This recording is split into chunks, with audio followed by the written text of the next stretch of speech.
And I'm going back to sleep. That's what I'm thinking. And I'm going back to sleep.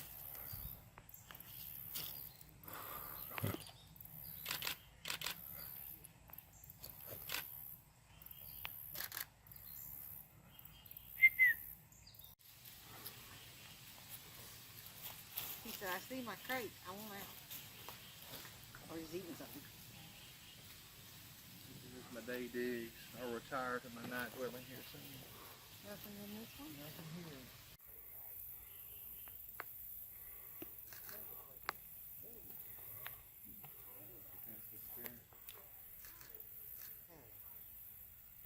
Years ago, when I started taking pictures, I used to go from here to that's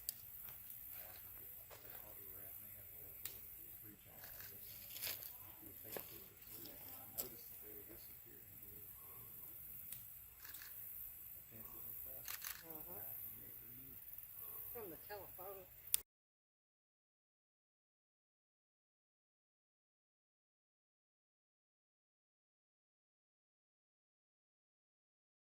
Guys, if y'all want to gather around,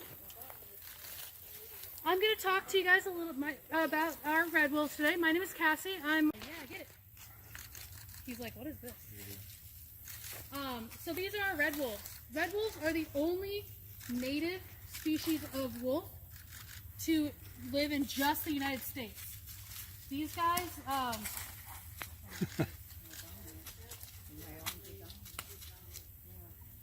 so these guys only live in the southeastern United States, everywhere from Virginia down to Florida and Kentucky over to Texas.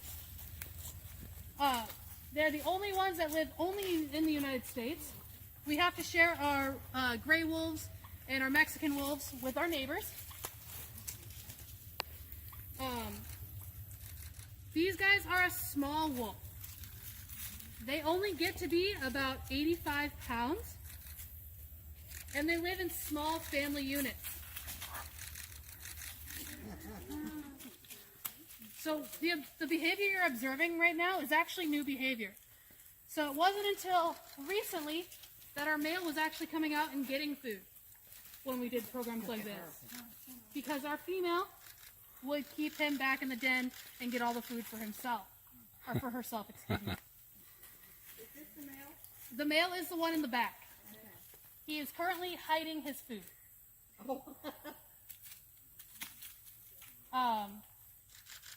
She's not hiding hers. No, she's not. She's hiding it too. She's just hiding it in a different way. So these guys, they don't live in the big packs like you think about with timber wolves. They live in small family units of up to 6 individuals. It's usually going to be mom, dad, this year's babies, and last year's babies. And is this a breeding pair? We are hoping that they will breed. They have only known each other for about a year. How old are they? I'm not entirely sure their exact ages, but she has been with us. Oh, good catch. She has been with us for about 8 years. He's only been with us since November of last year. Has she bred before? She has. She had a mate that she was living with for the first 6 years she was here. But unfortunately, he passed away. Caught in the tree.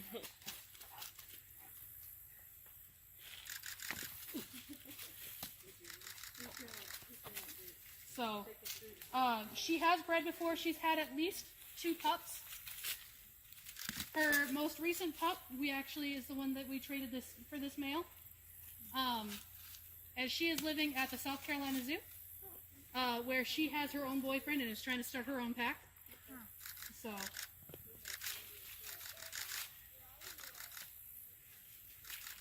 these guys are incredibly fast. They can hit speeds of 45 miles per hour and sustain it for 5 miles. Oh my. Which is very important to be fast and have good stamina when your favorite food are deer and turkeys. So we keep them next to their favorite food. I'm standing here looking like me. These guys are incredibly endangered.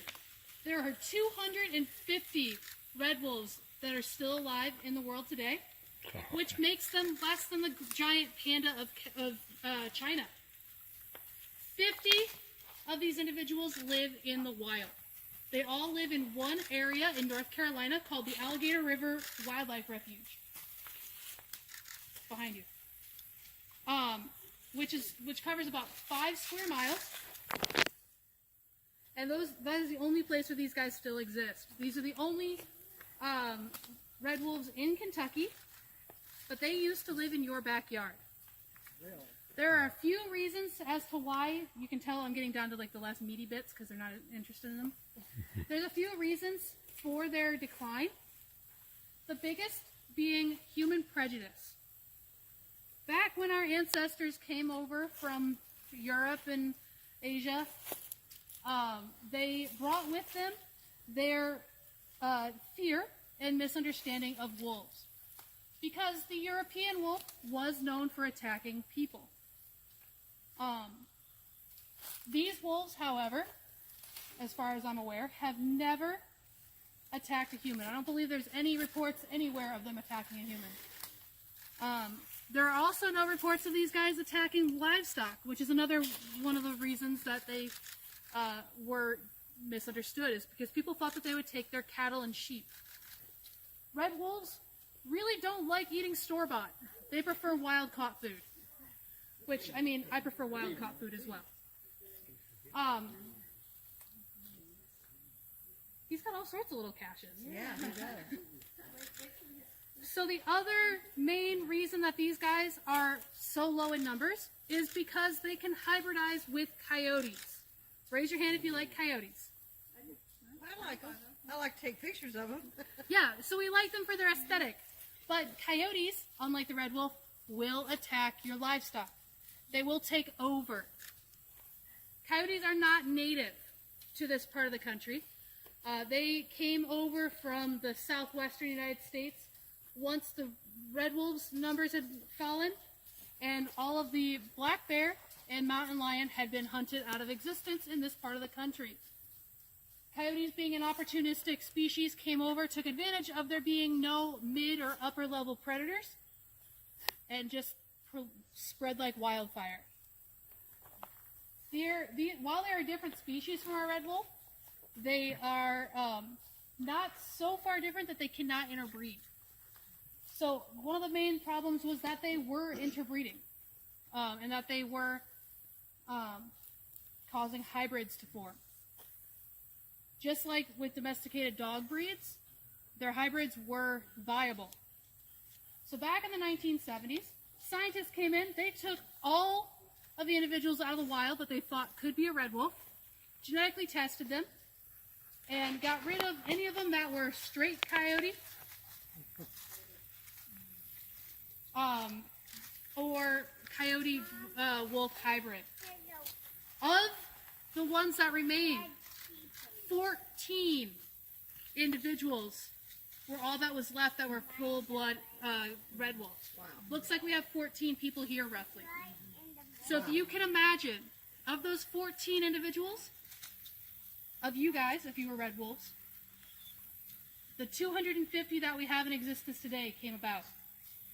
So because of very select genetic breeding and rotating bloodlines, we've been able to bring them back and not have too much of an issue with genetics. However, their population in the wild is decreasing because they were not able to be as reproductively successful as we had hoped. With having such a small area and so many wolves in that area, they're not able to live the life that they should be living. However, people still have those prejudices against wolves. So unfortunately, if a wolf ever, sorry, I got distracted by him hiding another piece of meat. This is really, I've not seen this behavior before from him. It's really entertaining. I've also never seen her quite this submissive before. Usually she's the one running him off. But you can tell, like, he is a lot bigger than her. But unfortunately, when a red wolf leaves the refuge, there's nothing protecting them. Because people don't follow the law. So anytime a wolf leaves the refuge, they face a hunter getting them.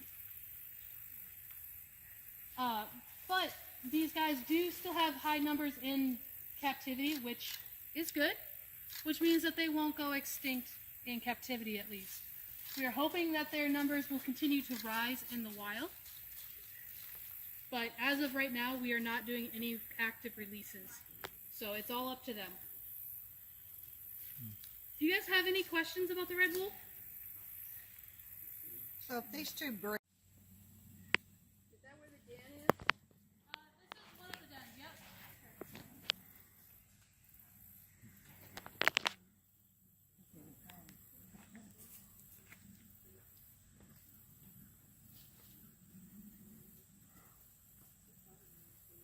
We have two dens. The front one is a bigger den, and it's what we call the maternity den. So this is where if she had a pup, that her and the pup would stay and hang out. And we have a smaller one in the back, which is like the bachelor pad. And that's where he hung out most of the time he was here until recently.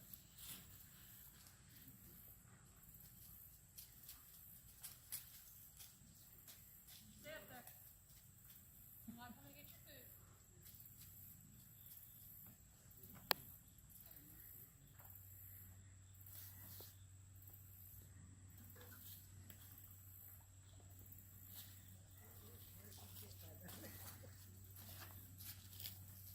You're fine, Mama.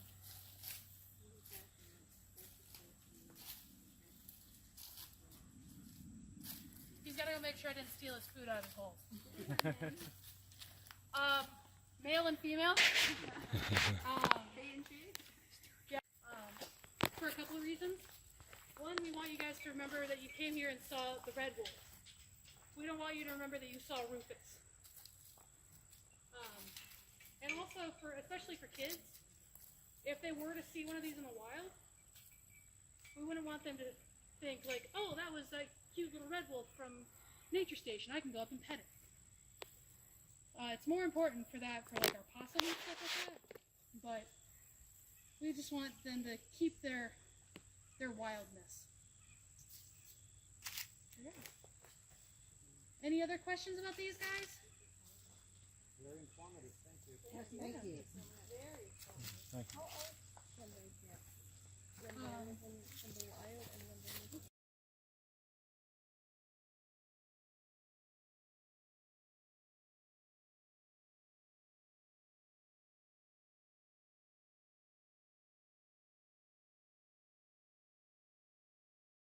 Cold.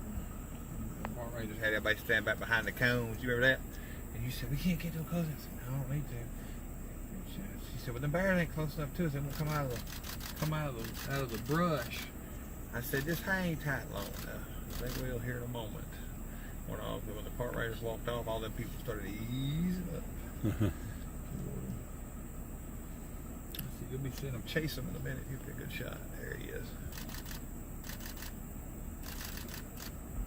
I'll shoot this one. Oh. You can smell him. Did you let one? I didn't do it. I'm talking Smell him. about the elk.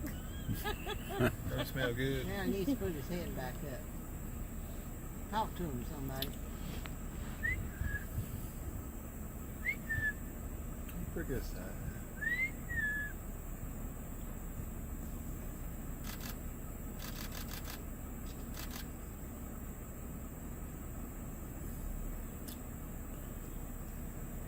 See what that looks like.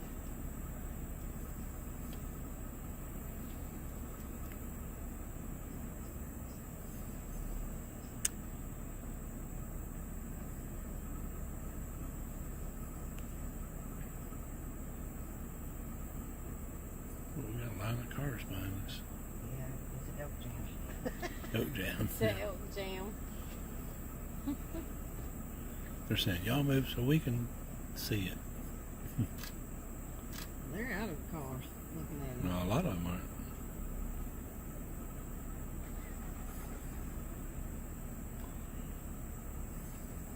Well, it was just two. Isn't And phasing a bit when that truck moved, did it? it? Shall I move up? Yeah, move up a little bit. Straighten it, and then move up a little.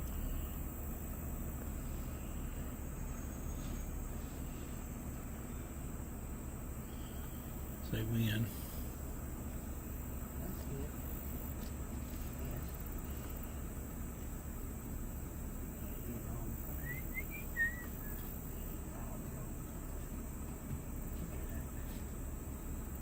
I want to eat.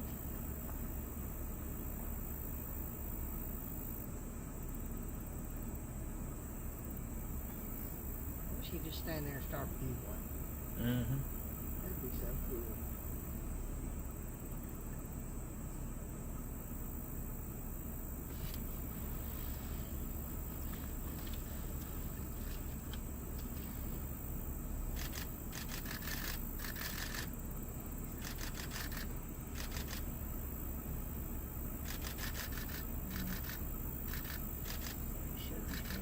More pictures I with the had small some camera different here than I have videos the big on one. here. I thought, man, play a bugling video. Yeah. It might be exciting.